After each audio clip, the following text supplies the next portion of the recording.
बहुतेक सगळ्यांनाच तो माहिती आहे. एक मुलगी आणि तिचे बाबा असतात आणि बाबा विचारतात, बेटा मी तुला एक प्रश्न विचारू का? तर ती मुलगी म्हणते, हो बाबा. त्यानंतर ते म्हणतात, अगं तुझी आई जर 10 मिनिटात 10 पोळ्या करते, तर तुझ्या आईच्या मैत्रिणी जर आल्या तिथे आणि त्यांनी जर 10 मिनिटात पोळ्या केल्या तर किती बनतील? ती म्हणते, काहीच नाही. तुम्हा सर्वांच्या लक्षात आलंच असेल की जर 4 मैत्रिणी भेटल्या तर काही काम होत नाही. पण आज हे ठरवलंय या मंचावरच्या आपल्या मैत्रिणींनी. चला तर आपल्या कार्यक्रमाला सुरुवात करूया. मी सर्वांचा परिचय करून देते. स्नेहा भाटिया जी. स्नेहा जी, आपको पहले से ही पढ़ने में और लिखने में बहुत रुचि थी और साथ में ही लोगों की मदद करना यानी सामाजिक कार्य में रुचि है. अमरावती के शिवाजीराव पटवर्धन और चंद्रपुर के बाबा साहेब आमटे, इनके कार्यों से आप स्नेहा जी बहुत प्रभावित हुई है. गुरु नानक जी के संदेश, मानस की बात एक ही समझो और हम नहीं चंगे बुरा न कोई, ये संदेश को लेकर आप सामाजिक सफ़र पे आपका कार्य कर रहे हैं. आप रणरागिनी हिरकणी फाउंडेशन के फाउंडर मेंबर हो. आप इस फाउंडेशन के सबसे पहले प्रेसिडेंट रह चुके हो. हर्षिता कुकरेजा जी. हर्षिता जी, आप हाउसवाइफ हो और रानी हिरकणी रणरागिनी फाउंडेशन के प्रेसिडेंट रह चुके हो. डॉक्टर मंजुषा कल्लुरवार जी. डॉक्टर मंजुषा, आपण एक डॉक्टर आहात. जवळपास 25 वर्षापासून प्रसूती आणि स्त्रीरोग तज्ज्ञ म्हणून काम करता आहात. रुग्णसेवा करता करता समाजसेवाही अगदी मनापासून करता.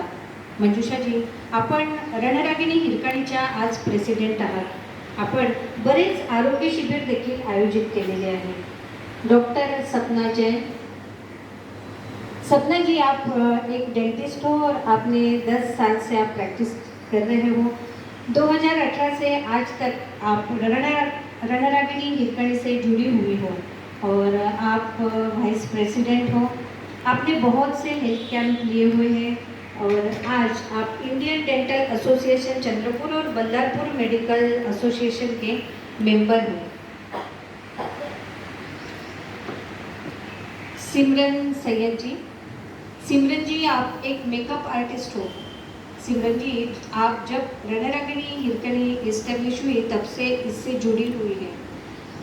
2019 में आप प्रेसिडेंट रह चुके हो. एक्टिव मेंबर बन के आपने बहुत अच्छा कार्य किया है. कोरोना काल में आपका ऑक्सीजन सिलेंडर का कार्य बहुत ही बड़ा योगदान रहा है. संजना मूलचंदना जी. संजना जी, आप रणरागिनी हिरकणी की सेक्रेटरी हो. आप एक डाइटिशियन हो और इसका उपयोग आपने हर वक्त हर जगह पे किया हुआ है. अमृता कल्लुरवार जी. अमृता जी, आप हाऊसवाईफ हो. सामाजिक कार्यात आपल्याला आवड आहे आणि रणरागिनी हिरकणी फाउंडेशनचे संपूर्ण अकाउंटिंगचं काम आपण बघता आहात, जे कोणत्याही फाउंडेशनसाठी अतिशय महत्त्वाचं असं कार्य आहे. अनुराधा जोशी जी. अनुराधा जी, आपण एक गृहिणी आहात. रणरागिणीच्या ॲक्टिव्ह मेंबर आहात. रणरागिणी या कार्यात आपलं बरंच मोठं योगदान आहे. चला आता रसिका श्रोते हो, दिलखुलास गप्पा मारूया या मैत्रिणींसोबत. स्नेहा जी, सबसे पहले मैं आपसे ये जानना चाहती हूँ कि रणरागिनी हिरकणी की जब शुरुआत हुई वो कहाँ से हुई और कैसे हुई. आप इसके फाउंडर मेंबर हो और प्रेसिडेंट भी रह चुके हो, तो आप क्या बताना चाहोगे. सभी को मेरा नमस्कार. पहले तो मैं कहना चाहूँगी कि हम अष्टकन्या जो आपने नाम दिया है, तो ये तो आज हम मंच पे हैं करके नाम है. वैसे हम लोग 50 से 60 मेंबर्स हैं, तो हम सब एक दूसरे के बिना अधूरे हैं. और कुछ मेरी फ्रेंड्स नीचे बैठे हैं. और उसके बाद हम कहते हैं ना कि पुरुष के सफल होने के पीछे किसी महिला का हाथ होता है.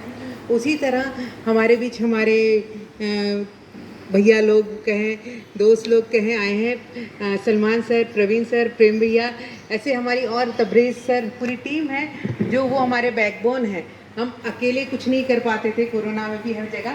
तो हिरकनी के साथ ज़रूरी नहीं कि महिलाएं हैं, लेकिन आज हम सब इनके बदौलत हैं, हमारे साथ आए हैं।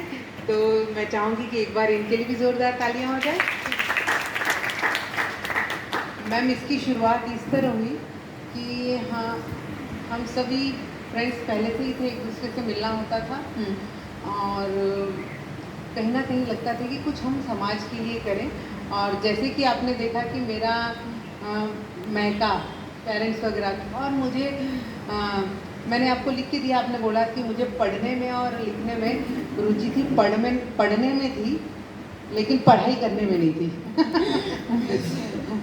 न्यूज़पेपर पढ़ना बहुत अच्छा लगता है, मैगजीन्स वगैरह बहुत पढ़ती थी।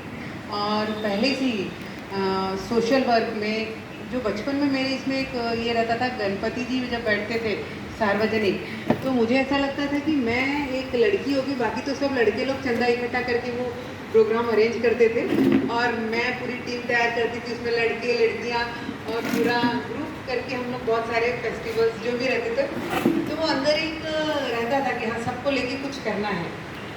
फिर ऐसा बहुत अच्छे दोस्त मिले, ऐसा मंच तैयार हुआ और हम लोगों ने ग्रुप तैयार करने का काफ़ी अच्छे कार्य किए। आप जैसे जैसे क्वेश्चन पूछते जाओगे हम लोग जवाब देते जाएंगे। तो जब आपकी शुरुआत हुई तब कितने मेंबर थे और आज के दिन में हम कितने लोग मेंबर 18 मेंबर थे। अच्छा। आज हम लोग 60 है। हमारा ढोल ताशा पतक है, उसमें भी हम लोग 50 लोग हैं।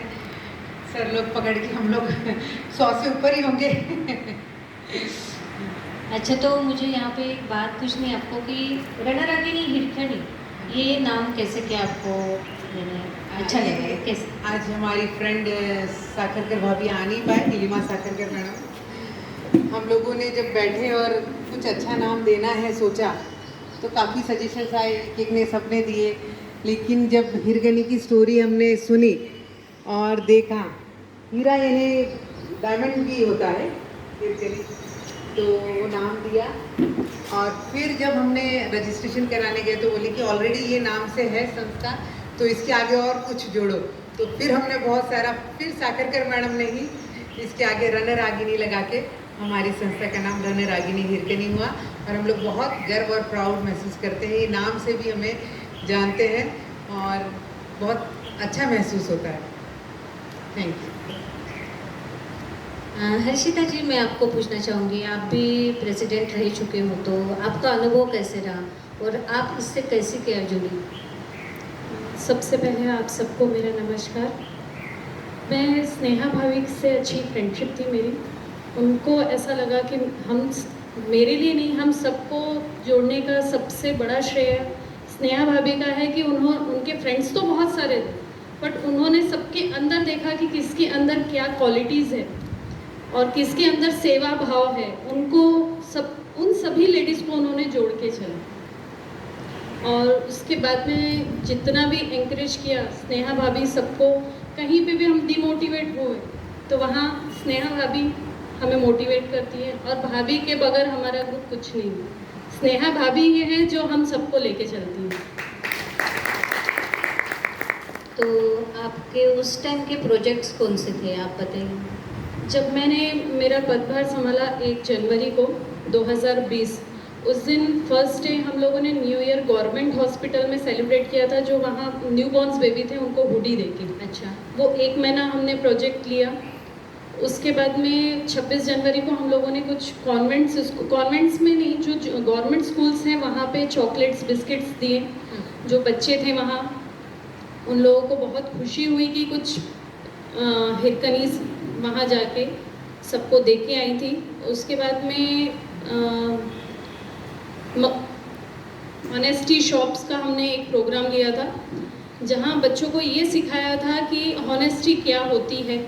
वहाँ एक शॉप लगा के बच्चों को, हम लोगों ने वहाँ पे कोई शॉपकीपर नहीं था, सब वहाँ से परचेस खुद करना था और पैसे भी उन्हें खुद ही रखने थे कैलकुलेशन करके। ये हमने फरवरी में प्रोग्राम लिया था और काफ़ी अच्छा रिस्पांस आया था। आज भी कुछ स्कूलों से ये रिस्पांस आता है कि प्लीज़ हमारे स्कूल में आप ऑनेस्टी शॉप फिर से लीजिए।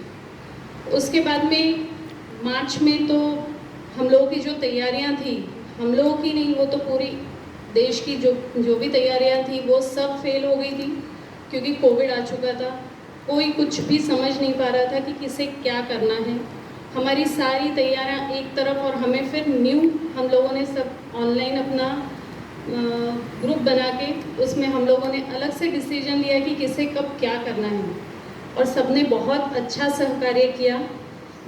उसमें हम लोगों ने सबसे पहले किट्स बनाई जिसमें अनाज था, क्योंकि बाकी सब चीज़ें तो लोग प्रोवाइड कर रहे थे, बट जो डेली नीड्स की छोटी छोटी चीज़ें हैं उसकी किट्स बनवा के हम लोगों ने डिस्ट्रीब्यूट की थी स्लम एरियाज़ में।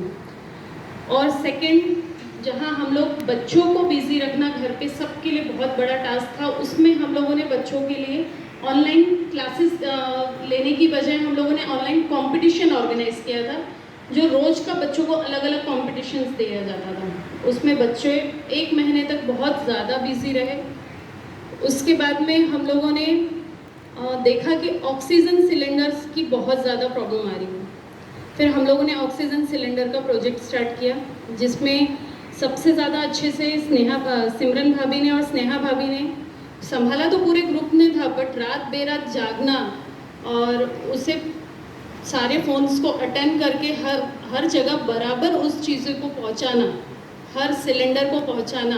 प्रेम भैया, सभी ग्रुप का बहुत अच्छा सहकार्य रहा। और मैं यहाँ से सबको धन्यवाद देना चाहती हूँ कि कोविड के टाइम पे जब हम लोग घर से नहीं भी निकल पा रहे थे, उस वक्त भी पूरा ग्रुप एक होके सिर्फ यही सोचने में जुड़ा रहता था कि कब कैसे किसकी क्या मदद की जाए। सिमरन जी, आपको पूछना चाहूँगी, आपकी शुरुआत कहाँ से हुई और आपको प्रेरणा कहाँ से मिली? सबको मेरा नमस्कार, very good evening to one and all. मेरी शुरुआत स्टार्टिंग से ही रही है मैम। जब हमने ग्रुप 2018 3 जनवरी 2018 से ही मैं के साथ हुई रही हूँ, और उस मैं एज अ मेम्बर ज्वाइन, और उसके बाद तो कोई बैक स्टेप हुआ ही नहीं है। अच्छा, उसके बाद बैक स्टेप तो कभी लिया ही नहीं है। उसके बाद हम आगे चलते गए, और जब हमने ज्वाइन किया था, हमने जब अपना ग्रुप बनाया था, तब हमारी संस्था कुछ और थी। हम किसी दूसरे ग्रुप से जुड़े हुए थे, एक संस्था से जुड़े हुए थे, और हम उनका एक सब ग्रुप थे। तो वहाँ से हमारी शुरुआत हुई। हम 3 साल लगभग उसी ग्रुप से जुड़े रहे। उन्होंने भी हमें बहुत सारी अच्छी चीज़ें सिखाई, उनसे बहुत कुछ सीखा हमने। बट एक टाइम ऐसा आया कि हमें लगा कि नहीं, अब थोड़ा सा हमें अपना एक ऑर्गेनाइजेशन की ज़रूरत है, क्योंकि हमारे थोड़े से थॉट्स जो थे उनसे थोड़े डिफ़र करते थे। हम लोग टोटली समाज सेवा में जाना चाहते थे। हम लोग चाहते थे कि हम सोशल वर्क में ज़्यादा इन्वॉल्व रहें देन कि छोटे मोटे जो ट्रेनिंग सेशंस होते हैं, या ऑब्वियसली वो भी बहुत ज़रूरी है। मैंने खुद ने उस टेन्योर में काफ़ी ट्रेनिंग सेशंस लिए हैं, और फिर हमने सोचा कि हमारा जो अमाउंट था कुछ, वो भी बाहर जाता था। अच्छा। हमारे ग्रुप का ऑलमोस्ट 50,000 a ईयर हमको बाहर भेजना पड़ता था जब हम उसमें थे। तो हमने सोचा कि वो पैसा अगर कोविड के टाइम पे हमारे ही गांव में काम आए तो दैट वुड बी बेटर। हमारे कुछ तो काम आएगा वो पैसा। 50,000 उस टाइम छोटा अमाउंट नहीं था मैम। जो एक रोज़मर्रा की ज़िंदगी के लिए 200-250 रुपये कमाता है इंसान, उन लोगों में अगर वो हम पैसा बांटें तो बहुत बड़ी बात थी। तो हमने तब डिसीजन लिया, स्नेहा भाभी का ही डिसीजन था। ऐसे क्रिएटिव थॉट्स और सब कुछ उन्हीं के दिमाग में आते हैं कि कहाँ से किस चीज़ को कहाँ से बचाना है, किस चीज़ को कहाँ पे स्पेंड करना है। तो हमने उस टाइम पे हमारा पहले हेल्पिंग हैंड के नाम से शुरू किया, बट कहीं ना कहीं उस नाम का थोड़ा मिसयूज़ हुआ, क्योंकि हेल्पिंग हैंड जो है वो एक कॉमन नेम हो गया है अभी। तो कहीं मिसयूज़ हो रहा था उस चीज़ का, तो हमने हमारा रजिस्ट्रेशन हेल्पिंग हैंड कैंसिल करके रण रागिनी हिरकनी रखा। आपने रण रागिनी हिरकनी नाम कैसे पड़ा ये पूछा था, भाभी ने बताया तो सही आपको। हिरकणी का तो हर किसी को पता है। हिरकणी एक मदर थी जो एक बहुत ब्रेव मदर थी, हर मदर ब्रेव होती है। और रण रागिनी का मीनिंग ये होता है कि हर जंग को फतेह करने वाली।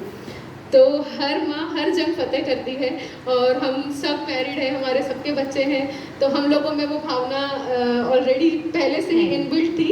और इस नाम ने हमको इतना जोश दिया है कि रण रागिनी हिरकनी बोलने में, जब वो रण रागिनी लगता है ना, वो इतना गर्व फील होता है, बहुत प्राउड फीलिंग आती है कि सही है, सही है। हमने भी जब सुना मतलब हमको भी वैसे ही लगा कि कुछ तो अलग है। जी बिल्कुल मैम। तो आप प्रेसिडेंट भी रह चुकी जी, हो, तो मैं- उसके बारे में क्या बताना चाहोगे, आपका अनुभव कैसा था? प्रेसिडेंट बहुत ज़बरदस्ती बनाई गई थी मैं, सेकेंड ईयर ही था हमारा, हमारे ग्रुप को दूसरा ही साल था और मैं प्रिपेयर्ड नहीं थी एक्चुअली। हमारी फैमिली में ऑल ऑफ सडन एक डिसमिस हो गए थे, मेरे फादर इन लॉ डिसमिस हो गए थे, थोड़ा डिस्टर्ब थे हम लोग, तो मैं नहीं चाहती थी कि उसमें आऊँ, बट देन स्नेहा भाभी का थॉट ये था, उसमें भी मुझे प्रेसिडेंट बनाने के पीछे भी उनका एक थॉट था, क्योंकि मैं थोड़ी सी डिप्रेस थी, मैं बहुत अटैच थी मेरे फादर इन लॉ से, तो उस डिप्रेशन से बाहर लाने के लिए उनका था कि नहीं तुझे ही प्रेसिडेंट बनना है, अब तो कुछ भी कर।